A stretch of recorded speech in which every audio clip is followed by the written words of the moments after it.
Kembali lagi di Cacahan Literasi Dinas Perpustakaan Provinsi Banten.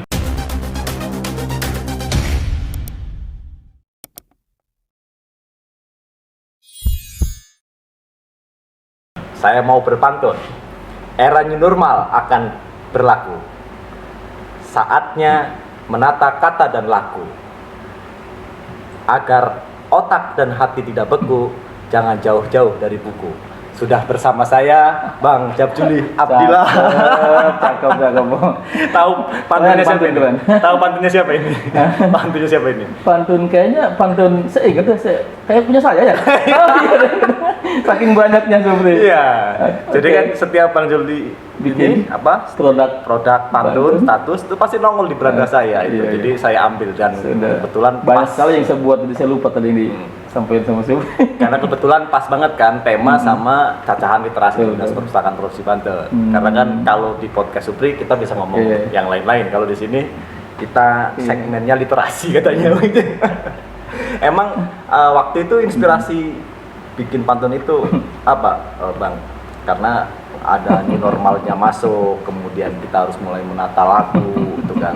Dan yang paling penting tadi, jangan coba-coba jauh-jauh dari buku. Itu kan sela-sela aja ya. Pantun kan bukan substansi sebenarnya, itu hanya selingan untuk mencarikan suasana beku atau retorika yang monoton gitu ya. Kita selingin lah dikit gitu. Kalau teksnya kadang-kadang mohon maaf, Quran, hadis atau teks normatif, undang-undang itu kan kadang-kadang audien itu jenuh juga ya. Iya, penting hakikatnya apa yang perlu dicapai dari pantun itu, bukan sekedar.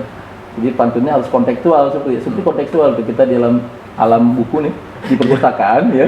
Tapi nyinggung buku gitu kan. Sekarang menjelang new normal ada istilah new normalnya. Tapi gue balas dulu ya. Oh, boleh ya. Selalu harus dibalas. Tapi jangan suruh balas lagi ya. Pengamat itu bukan peramal. Cakep. Dia harus kritis di era new normal. Cakep. Kinerja pegawai sedang tidak maksimal. Tapi harus memproduksi hasil yang maksimal. Oke, kontekstual. Gitu ya. Pegawai member juga walaupun kondisinya terbatas dengan pandemi, dia tetap kerja maksimal itu. Tapi sebenarnya saya penasaran. Pantun ini hanya selingan gitu. Tapi bagi saya, tafsir saya pribadi bahwa dia juga lahir dari satu proses pemikiran, bahkan juga kegelisahan itu. Nah, dulu kita pernah bahas kenapa Bang Jajuli ngomongin pantun. Nah, dengan Bang Jajuli bilang jangan coba-coba jauh dari buku, apakah Bang Jajuli melihat bahwa buku ini sekarang menjadi sesuatu yang sangat jauh dari keseharian kita? Oh jelas, ya. Selain pengalaman empirik saya dimanapun saya ada itu memang kita akan merasa asing kalau kita kemana-mana berbuku gitu ya. Nah, situasi itu ini saya yang salah atau yang banyak yang menilai itu yang salah gitu kan. Kadang-kadang kan saya punya prinsip ya yang pernah kita kutip di berbagai kata-kata orang bijak. Kadang-kadang orang banyak merasa aneh terhadap kelakuan kita. Padahal benar. Iya, betul. Nah, kalau diungkap mungkin yang satu itu yang merasa benar itu kok Anda yang aneh, mestinya saya yang aneh terhadap penilaian Anda gitu ya. Nah, dari situ saya melihat bahwa kita harus dobrak suasana dimanapun dan dalam situasi apapun kita buku itu kan kalau dulu di pesantren itu ada mahfudot itu kata-kata mutiara. Ya kan, khairu jalisin fi jamani kitabun gitu ya. Jadi sebaik-baiknya kawan duduk, sebaik-baiknya kawan duduk dalam setiap tempat, dalam setiap kondisi itu ya buku gitu. Seperti itu kalau lihat cewek bawa buku itu merasa itu saya cantik, paling cantik aja. Iya, kan di kampus itu cewek yang kita kategori cewek cantik dan cewek seksi itu kalau dia nenteng buku, apalagi kalau dia nenteng buku yang ditenteng itu Justin Gardner itu dunia Shopee itu kan. Udah itu cewek. Inilah kita jadi cantik gitu kan. Bukan kapitalisme atau tamak, bukan buku siapa itu Tan Malaka itu apa? banyak ya, Madilog kan ya, banyak itu kan. Kalau ini ada ini apa ini? Wahabi nih. Ini bukannya menaruh wajah Pak Habib. Oke, Bang, Artinya budaya lah kita yang biasa. Ya, tapi paling tidak memang mestinya dalam kondisi apapun dengan kita misalnya bawa buku kemana-mana kan kita jadi ya bukan untuk sok-sokan, bukan untuk gaya-gayaan ya, tapi dalam setiap proses perjalanan kita itu kan ada jeda dan barangkali itu bisa jadi teman yang bagus gitu. Kalau saya sih enggak, musuh terbaik kamu adalah lawan diskusi kamu itu. Tapi kalau lawan diskusinya nggak mau baca buku juga kan repot. Ya emang ada referensi, ada wawasan, ada apa ilmu tuh ya di buku lah. Baca itu kan buku. Nggak ada orang baca internet, baca Google, tapi disebut kutu Google, nggak ada kan? Nggak ada. Kalau baca kutu buku ada ya. Kutu buku ya. Tapi nggak bikin gatel ya. Daripada disebut kutu duit, mendingan kutu buku. Oh iya, betul. Kalau kutu buku kan asosiasinya positif ya. Oke. Bang, salah satu ketika kita ngomongin buku itu pasti berkaitan dengan perpustakaan. Gitu. Karena perpustakaan itu kan ya memang fungsinya tidak hanya sekedar tempat naruh buku. Dia ada fungsi edukasi, ada fungsi rekreasi, ada fungsi riset sebagainya itu. Tapi paling tidak ketika kita bilang secara simbolik itu pasti yang tergambar pada orang adalah perpustakaan. Nah, Abang sebagai anggota dewan melihat perpustakaan Provinsi Banten itu seperti apa? Padahal kalau dilihat tempatnya representatif di pinggir jalan, bahkan dekat dengan pintu tol ya kan. Yang kedua, gedungnya juga sangat megah menurut Supri, sangat megah sebagai salah satu perpustakaan. Nah, kalau Abang sendiri melihatnya seperti apa? Ya mau sebagai dewan, mau sebagai apapun lah ya. Oh iya, iya. Gue dipaksa sebagai dewan. Sebagai dewan, biar lebih enak ngobrolnya. Iya. Aduh, kita emang berangkatnya dari persepsi ya, dari mindset, dari paradigma. Gitu. Karena kalau kita mempersepsikan perpustakaan itu sebagai sesuatu yang selama ini membelenggu ya. Jadi kalau orang udah bicara perpustakaan itu yang kebayang itu bangunan besar gitu, yang angker, tembok yang tinggi, yang kokoh gitu ya, dengan buku-buku yang rapi, lemari yang besar-besar, lalu penjaganya yang galak-galak gitu, yang selalu melarang ini, melarang itu, nggak boleh ini, nggak boleh itu gitu ya. Tapi kalau perpustakaan sini ramah. Oh gitu ya, saya nggak bicara secara umum dulu nih. Oh, iya. Kan? Nah kemudian juga dengan segala tata tertib yang banyak juga, kemudian dan sebagainya lah, gitu kan. Nah kelihatannya di era sekarang, di era virtual yang sudah sedemikian bebas kita ini, luas, dan tadi perpustakaan bisa dipahami sebagai sarana reflektif, yang nyaman, yang bebas begitu. Nah itu udah nggak relevan, makanya kita geser pemahaman kita.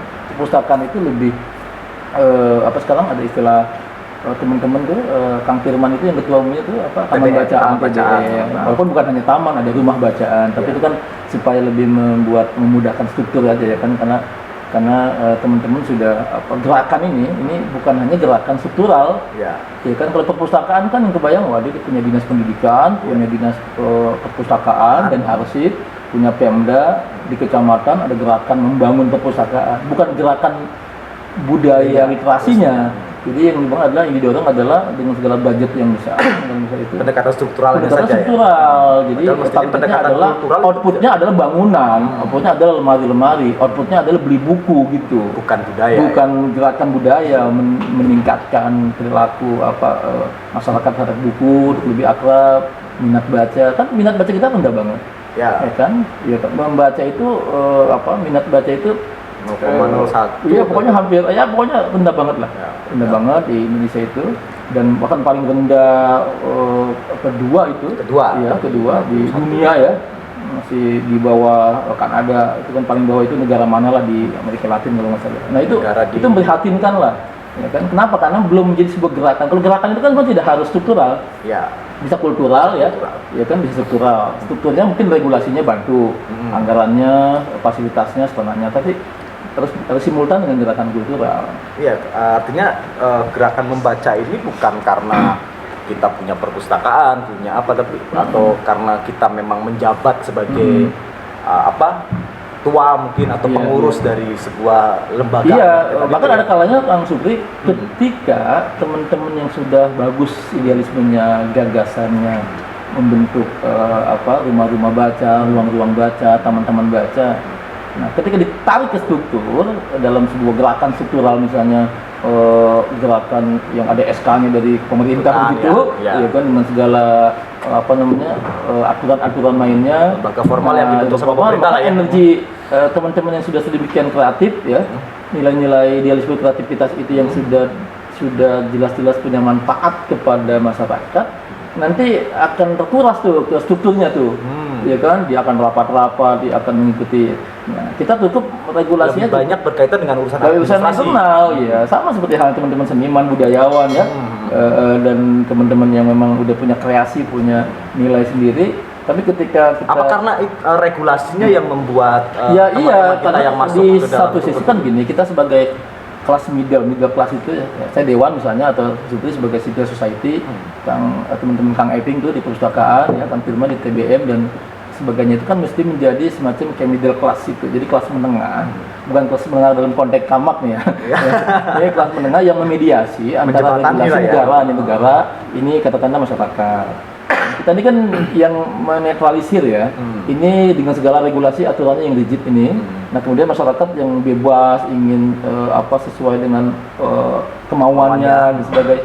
Nah kita yang mediasi di sini menjadi penjembatan. Oh iya, kita yang lebih memoderasi fasilitas kita nih. Tapi kalau ini langsung, hey perpus ataupun rumah baca, hey masyarakat, hey sekolah-sekolah, hey majelis taklim, hey, nah ini ada aturan baru loh, itu akan ada kesenjangan, akan ada komplikasi nanti. Nah makanya mesti ditafsirkan oleh teman-teman yang di kelas middle ini. Bisa dalam bentuk taman baca, bisa forum taman baca itu, bisa dalam bentuk gerakan yang ada SK-nya itu kemarin, gerakan literasi masyarakat, gerakan literasi sekolah, gerakan itu kan aturannya udah sedemikian. Atau biasanya gini, begini Bang, karena biasanya teman-teman kita ketika dulu sebelum masuk ke dalam satu struktur kelembagaan itu dia lebih bebas itu, sehingga segala macam inovasi itu keluar, tapi ketika masuk ke dalam sistem itu dia terjebak dengan misalnya ada regulasi ini harus begini, harus nanti begitu. minta honor lagi ada proposal macam-macam kan. saya nggak ikut itu wajar. Artinya jangan suka kan ada yang negara buat, misalnya ada dewan perpustakaan di tiap daerah gitu ya, ada forum-forum taman baca, ada gerakan baca, ada hari buku, ada hari guru, ada hari pendidikan, dan sebagainya yang relevan dengan urusan perbukuan ya, urusan ilmu dan pengetahuan. Iya, banyak sekali. Banyak. Nah, makanya pendekatannya selama ini kelihatannya itu yang kita rasakan itu lebih ke pendekatan yang sangat simbolik, formalistik ya. Jadi bukan pendekatan budaya yang akrab, yang holistik gitu, dan akrab dengan suasana masyarakat. Bahkan kesadarannya yang belum. Iya, walaupun ketika namanya perpustakaan, karena kan lama sekali kita dibelenggu oleh pemahaman bahwa perpustakaan itu adalah yang tadi itu. Pakai sandal jepit nggak boleh masuk, pakai celana pendek nggak boleh masuk, sambil tiduran nggak boleh baca, ya kan? Sementara masyarakat kita, anak-anak kita kan sekarang kayaknya pengen sambil tiduran, sambil dakom, celentang gitu kan. Yang penting dia yang penting dia baca kan gitu, ya kan? Kalau misalkan kan kaku banget, nah ini perlu dimediasi. Ya, antara gerakan yang kultural dengan struktural ini, antara ini mesti ada kelompok civil society yang concern di situ gitu. Artinya kita perlu juga memungkinkan nggak, Bang, misalnya perpustakaan itu menjadi ruang publik, ruang pertemuan orang dari manapun itu kan, dengan tanpa harus secara formal misalnya masuk ke dalam ruangan, tapi karena kan perpustakaan kita cukup banyak halaman yang luas yang bisa dimanfaatkan, mungkin kan nggak sebenarnya, Bang? Ya memang asbabun nujul adanya perpustakaan itu untuk ruang publik sebenarnya, ya kan, publik manapun jangan terlalu kaku ya, dibuat seatraktif mungkin, senyaman mungkin kan gitu. Ini kemudian juga akhirnya ketika tidak dikemas, didesain sebagai tempat yang nyaman gitu, sebagian masyarakat larinya kemana deh? Tadinya ke toko-toko buku yang lebih nyaman, ke toko buku yang sangat kenal, ke media, kemana itu kan, itu. Tapi kan dulu waktu saya kecil waktu saya SD SMP ya, itu kan bukunya masih terbuka, jadi kita bisa kebet kita bisa lihat itu. Bahkan saya agak nakal juga itu, kadang-kadang beli enggak ya, kita buka saya pernah di tukang satpam berkali-kali gitu. Di pojok di Blok M sana, karena saya diciduk dekat ke Blok M sana, ke Blok M itu itu saya punya langganan di pojokan itu ya tempat, sehingga saya, nah sekarang kan sudah diplastikin ya, udah agak Iya. ketat, jadi nggak bisa, paling depan belakangnya aja itu sinopsisnya aja. Sesekali sih masih nakal begitu. Bisa ya. Ada. Waktu kuliah juga kita nakal Iya, gitu iya. kan. Ke Iya. toko buku, lihat update buku Iya. yang terbaru, kita buka, kita lihat halaman Iya, di sini. atau sekarang saya akal-akal lagi pas Iya. mahasiswa, lihat-lihatnya di media, tapi belanjanya kepala sari gitu.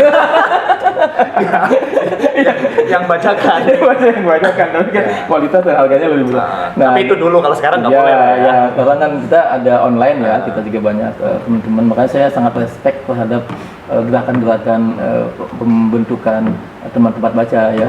Belum lama saya dengan Rumah Pena, saya dalam suasana pandemi kemarin bikin menggelar lomba menulis cerpen. Saya dengan teman-teman ISMI dan Rumah Pena dan saya itu saya kasih hadiahnya nanti teman-teman, karena situasi pandemi ini kan di tengah studi from home ya. Iya. Ini kan juga jangan berhenti berkreativitas gitu maksudnya. Kayaknya bisa itu Bang, seluruh anggota dewan yang ada di provinsi, kan ada berapa itu, 80 berapa itu kan, setiap hari itu ada bikin giveaway atau challenge atau apa itu kan, yang memberi hadiah satu buku bagi orang Oh iya, yang tinggal mau. Kayaknya asik juga gitu. bisa kan Ya, bisa dewan kan diinisiasi perlu lagi. disentuh aspek sosialnya, mungkin di tengah rutinitas yang sangat formalistik Ya, kesibukan benar, adalah ya. ruang-ruang kosong yang teman-teman mesti yuk ibadah yuk gitu ya. Ya.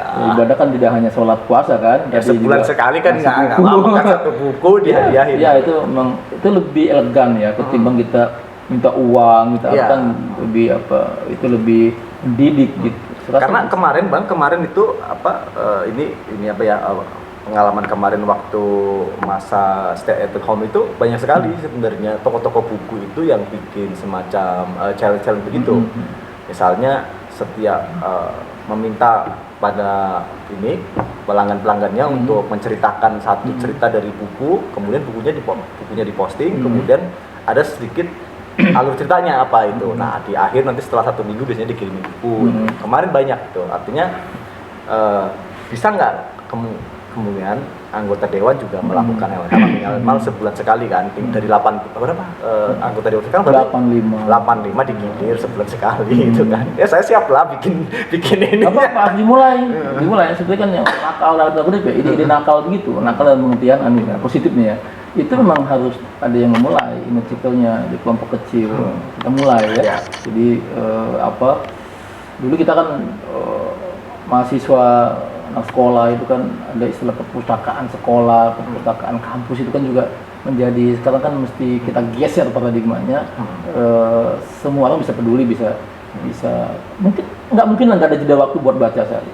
Mau masuk mau kagak gitu ya dibaca gitu ya. Tapi ini kan soal kultur, soal kebiasaan, soal budaya. Status. Iya, status. Baca status.